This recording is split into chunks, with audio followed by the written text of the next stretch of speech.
Titanic को बनाने वाली कंपनी ने दावा किया था कि यह जहाज कभी ना डूबने वाला जहाज होगा, लेकिन इसके बावजूद अपनी पहली ही जर्नी के दौरान टाइटैनिक आइसबर्ग से टकरा गया और 1500 से भी अधिक लोगों की मौत हो गई थी। लेकिन बहुत से लोगों का ऐसा मानना है कि टाइटैनिक जहाज को डूबने से बचाया जा सकता था। इसके ऊपर ढेर सारी रिसर्च भी की जा चुकी है। अगर टाइटैनिक को डूबने से बचाया जा सकता था या फिर उस जहाज पर मौजूद लोगों की जान बच सकती थी, तो फिर ऐसा हुआ क्यों नहीं? आखिर टाइटैनिक के डूबने में किसकी गलती है और टाइटैनिक में मारे गए लोगों के साथ क्या हुआ, इन सब के बारे में हम आज की वीडियो में विस्तार से बात करेंगे। बस आप वीडियो के आखिर तक हमारे साथ बने रहिए।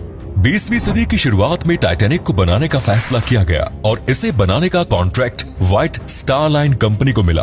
लगभग 3 साल का वक्त, 48 करोड़ रुपए की लागत और 2000 से भी अधिक लोगों की कड़ी मेहनत के बाद टाइटैनिक बनकर तैयार हुआ। 31 मई 1911 को टाइटैनिक जहाज पहली बार पानी में उतारा गया। ये जहाज 882 फीट लंबा था, जिसका वजन लगभग 50,000 टन था। इस जहाज का पूरा नाम RMS टाइटैनिक रखा गया, यानी कि रॉयल मेल शिप। टाइटैनिक उस समय अपने आप में किसी अजूबे से कम नहीं था। ये दिखने में तो बेहद खूबसूरत था ही, साथ ही हर कोई इस जहाज पर एक बार यात्रा करने के सपने देख रहा था। इस जहाज पर लाइब्रेरी, पूल, टर्किश बाथटब, बार और रेस्टोरेंट्स जैसी सभी लग्जरी सुविधाएं मौजूद थी, जो आपको किसी बड़े रिजॉर्ट या 5 स्टार होटल में मिलती है। उस समय टाइटैनिक बनाने में $7.5 मिलियन का खर्च आया। इन्फ्लेशन के अनुसार आज के समय में वैसा ही जहाज बनाने में $400 मिलियन का खर्च आएगा। टाइटैनिक जहाज सन 1914 में 10 अप्रैल के दिन साउथहैम्पटन से न्यूयॉर्क के लिए रवाना हुआ। उस समय टाइटैनिक पर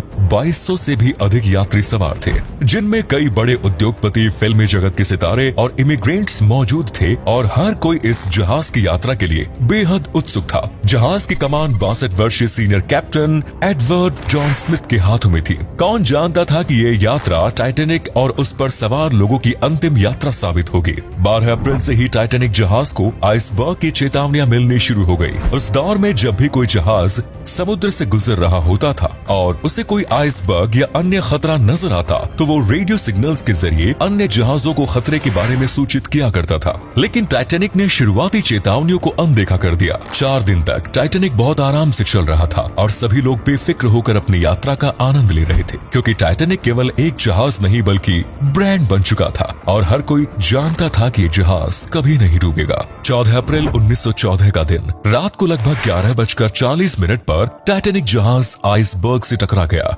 इस जहाज के डूबने के पीछे कई बातें बताई जाती है। कहा जाता है कि उस समय टाइटैनिक के कैप्टन के पास दूरबीन मौजूद नहीं थी और इसीलिए वे दूर से आइसबर्ग को नहीं देख पाए। दूरबीन न होने के पीछे तर्क दिया जाता है कि पहली शिफ्ट में काम करने वाले कैप्टन दूसरी शिफ्ट के कैप्टन को उस अलमारी की चाबी ही हैंडओवर करना भूल गए थे, जिसके अंदर सारी दूरबीन रखी थी। रिफ्रैक्शन ऑफ लाइट के कारण भी कैप्टन वो आइसबर्ग देखने में असफल हुए। इसके अलावा बताया जाता है कि टाइटैनिक के कैप्टन को 6 से भी अधिक बार वार्निंग मिली थी कि आगे आइसबर्ग है और वो जहाज किसी भी समय टकरा सकता है, लेकिन कैप्टन ने उन सभी वार्निंग्स को इग्नोर कर दिया। जहाज में एक क्रॉस नेस्ट की भी एक जगह होती है, जहां पर एक क्रू मेंबर हर वक्त तैनात रहता है। उसने आइसबर्ग के बारे में भी चेतावनी भी दी थी, लेकिन कैप्टन के सुनने में थोड़ी गलती हो गई और उन्होंने जहाज को गलत डायरेक्शन में मोड़ दिया। जिस आइसबर्ग से जहाज टकराया था उसका साइज 200 into 400 फीट था, जो एक फुटबॉल स्टेडियम के बराबर है। कहा जाता है कि उस आइसबर्ग का वजन 1.5 मिलियन टन था। आइसबर्ग से टकराने के बाद बहुत तेज आवाज आई और टाइटैनिक पर अफरा तफरी मच गई। पहले तो लोगों ने स्थिति को ज्यादा गंभीरता से नहीं लिया, क्योंकि हर किसी को लग रहा था कि टाइटैनिक जहाज तो कभी डूब ही नहीं सकता। कंपनी ने इसमें कई एक्स्ट्रा सिक्योरिटी फीचर्स ऐड किए हुए थे, जो उस समय के अन्य जहाजों में मौजूद नहीं हुआ करते थे। इनमें एक था डाउनल बॉटम हुल, यानी नीचे की एक परत को नुकसान पहुंचाता भी है तो दूसरी लेयर जहाज को मजबूती देगी। लेकिन बदकिस्मती से जहाज साइड से टकरा जाता है। टाइटैनिक में 16 वाटर लाइट कंपार्टमेंट्स बने हुए थे। इनमें से यदि 4 कंपार्टमेंट्स में पानी भर भी जाता तो भी जहाज को कोई फर्क नहीं पड़ता, लेकिन आइसबर्ग से टकराने के बाद 6 कंटेनर्स में पानी भर गया। धीरे धीरे जहाज पानी में डूबने लगा और इसका पिछला हिस्सा ऊपर की ओर आ गया। अब लोगों को डर लगने लगा। हर कोई अपनी जान बचाने के लिए इधर उधर भाग रहा था। किसी को समझ नहीं आ रहा था कि ऐसे समय पर क्या किया जाए। जाए। जहाज के क्रू मेंबर्स ने लोगों की लाइफ बोट के जरिए जान बचाने की कोशिश की, लेकिन तभी पता चला कि जहाज पर केवल 20 लाइफ बोट ही मौजूद थी और इसीलिए केवल 705 लोगों की जान ही लाइफ बोट के कारण बच पाई। एक लाइफ बोट पर लगभग 400 लोग आ सकते हैं और टाइटैनिक जैसे जहाज के लिए 60 लाइफ बोट होना जरूरी थी। लाइफ बोट की कमी के पीछे ये कहानी बताई जाती है कि जब टाइटैनिक यात्रा के लिए चलने वाला था तो अधिक लाइफ बोट के कारण इसकी लुक खराब हो रही थी और इसीलिए कुछ लाइफ बोट्स को हटा दिया गया। और चूंकि वो कभी ना डूबने वाला जहाज था तो हर किसी ने सोचा कि लाइफ बोट्स की जरूरत भी नहीं पड़ेगी। एक और लाइफ बोट्स के जरिए लोगों को तेजी से उतारा जा रहा था, वहीं दूसरी ओर जहाज का एक हिस्सा पानी में लगातार डूबता जा रहा था। कुछ लोगों ने तो टाइटैनिक के ऊपर से ही पानी में छलांग लगा दी, लेकिन नॉर्थ अटलांटिक के बर्फीले पानी में कोई भला कितनी देर तक जिंदा रह सकता था। उस समय तापमान भी -2 डिग्री सेल्सियस था और देखते ही देखते 15 अप्रैल की रात के लगभग 2:30 बजे जहाज पूरी तरह पानी में डूब गया। 1500 से भी अधिक लोगों की कभी ना डूबने वाले जहाज के डूबने से मौत हो गई। इसके बाद जब मामले की छानबीन शुरू हुई और लोगों की लाश ढूंढने का सिलसिला हुआ तो केवल 340 लोगों की लाश मिल पाई। बाकी 1100 से अधिक लाशों के साथ क्या हुआ इसके बारे में कोई सटीक जानकारी मौजूद नहीं है। जहाज पर से जिंदा बचे लोगों द्वारा बताया जाता है कि टाइटैनिक डूबने की थोड़ी देर बाद नॉर्थ अटलांटिक महासागर में एक जोरदार तूफान आया जो अपने साथ लोगों की लाशों को 50 से 100 किलोमीटर दूर तक बहा कर ले गया। इसके अलावा कुछ विशेषज्ञों का मानना है कि बहुत से लोगों की लाशों को पानी में मौजूद मछलियां खा गई, तो वहीं कुछ वैज्ञानिकों का मानना है कि आज भी उस समुद्र तट की गहराई पर लोगों के कंकाल मौजूद हैं। जिन लोगों की लाश वहां से बरामद की गई उन्हें कनाडा के हैलिफैक्स में दफनाया गया।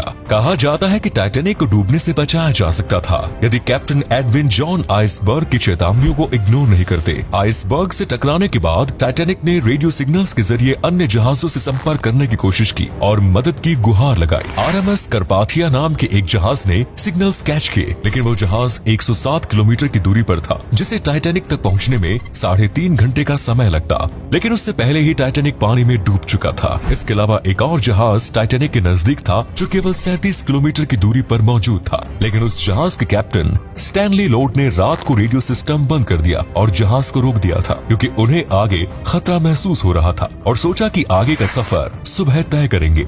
रेडियो सिस्टम बंद करने के कारण उन्हें टाइटैनिक जहाज के सिग्नल्स नहीं मिल पाए। टाइटैनिक के कैप्टन एडवर्ड जॉन स्मिथ ने आखिरी वक्त तक जहाज का व्हील नहीं छोड़ा था और जहाज को डूबने से बचाने की तमाम कोशिश भी की। कहा जाता है कि वे स्टीयरिंग व्हील पकड़े हुए ही पानी में डूब गए, तो वहीं कुछ लोगों का कहना है कि उन्होंने जहाज के डूबने से पहले ही आत्महत्या कर ली थी क्योंकि उन्हें अपनी गलती का काफी पछतावा हो रहा था। तब से लेकर आज तक टाइटैनिक जहाज पानी के अंदर ही डूबा हुआ है। ये जहाज अटलांटिक महासागर के नीचे लगभग 12,500 फीट की गहराई पर मौजूद है। टाइटैनिक डूबने के 75 वर्षों बाद तक ये जहाज किसी को नहीं मिल पाया, लेकिन साल 1985 में खोजकर्ता रॉबर्ट बलार्ड ने इस जहाज को ढूंढ निकाला। टाइटैनिक मिल जाने के बाद इसे बाहर निकालने की कई योजनाएं बनाई गई। कई वैज्ञानिक इसे बाहर निकालने की कोशिश कर चुके हैं, लेकिन आज तक कोई भी इसमें सफल नहीं हो पाया। इतनी गहराई से इतने बड़े जहाज को निकालना नामुमकिन सा नजर आता है। यूनेस्को ने टाइटैनिक को समुद्र के नीचे मौजूद ऐतिहासिक धरोहर का दर्जा दिया हुआ है। टाइटैनिक पर से बहुत सारा सामान और वस्तुएं निकाली जा चुकी है जो अमेरिका की म्यूजियम्स की शोभा बढ़ा रहे हैं। आज भी दुनिया भर के तमाम एक्सपर्ट्स और वैज्ञानिक टाइटैनिक के ऊपर रिसर्च कर रहे हैं। इस जहाज के ऊपर आपको हजारों डॉक्यूमेंट्रीज भी देखने को मिल जाएंगी, लेकिन साल 1997 में जेम्स कैमरून द्वारा बनाई गई फिल्म टाइटैनिक लोगों के दिल के सबसे करीब है। पूरी दुनिया टाइटैनिक जहाज को और उसकी कहानी को इसी फिल्म के जरिए अपने दिमाग में रिप्रेजेंट करती है। तो दोस्तों, ये थी टाइटैनिक जहाज की पूरी मिस्ट्री। उम्मीद करते हैं आपको हमारी आज की वीडियो पसंद आई होगी। दोस्तों, टाइटैनिक जहाज डूबने में आपके हिसाब से सबसे बड़ी गलती किसकी थी? अपना जवाब कमेंट्स में दीजिए और वीडियो अच्छी लगी तो इसे लाइक और शेयर अवश्य करें। धन्यवाद।